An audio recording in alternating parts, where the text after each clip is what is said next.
You would think I messed up somewhere if I told you I learned a grand total of 2 things in high school. 1. Sleep is your friend. 2. The mitochondria is the powerhouse of the cell. Don't get me wrong, it's not that I don't try or have a short attention span. Actually, I think that may be a lie. It's just that after a while, you burn out. I drag myself home after a long week and it's Saturday. My mind is shot. I lie in bed shell-shocked, so accustomed to my day being directed, orchestrated by a bell. I walk to the fridge, the light at the end of the tunnel, the start of my day, and then it's Sunday.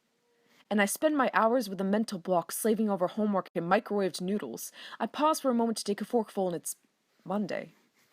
So teachers, don't get jealous if I finish my English reading of The Cat in the Hat and not the essay for your class, because it might have something to do with the fact that you asked for 15 pages yesterday. Looking back, I was such a fool. I know now that freshman foundation should always come before mathematics. What possessed me to prioritize my mental health over your class? Maybe it shouldn't matter that I'm about as stable as the halogens on your periodic table, or that my body temperature is at absolute zero because my energy is non-existent. All I'm feeding off of is the mystery meat in the commons. Today they served me avocado guacamole, and for dessert we get a pipe and slice of 3.14159265359. I suppose I got something out of all this. At least I know Sokotoa and the reproduction of a protozoa. I should put that on my resume when I want to become a biologist, or a professional triangle enthusiast. Sitcoms always show high school students with lips attached to red solo cups that are spilling over with freedom. But I'm still fairly certain that my social life is as imaginary as the square root of -1. I mean, I've been to a few parties in my days, computer screen strobe lights, drunk from sleep deprivation, high on decaffeinated tea. But the DJ plays the same song on repeat every single night as I try to sleep. I think it's called Everything I Regret in the Past 4 Years.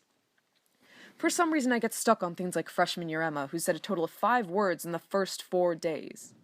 She was terrified of being late, pretty much diving through the doorway, strange exchanges of smiles and waves, bustling through the hallway. She was afraid. Oh, but if she could see herself in a few years, well, she'd probably be terrified. I won't sugarcoat it, junior year wasn't pretty. Frankly, it was shitty.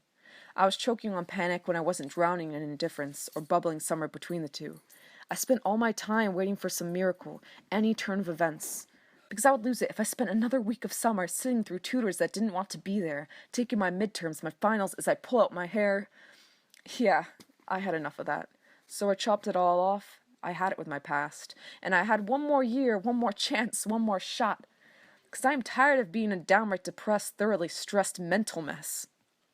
So as for me, right now, I'm pretty darn impressed. I mean, look at me, I'm alive. I'm going even though I'm not always going strong. I'm not great, but I'm doing all right. I'm losing the weight of my burdens, and now I'm a cruising photon. I'm traveling light. It's senior year, and I actually think only one thing stayed true. Sleep is indeed my friend.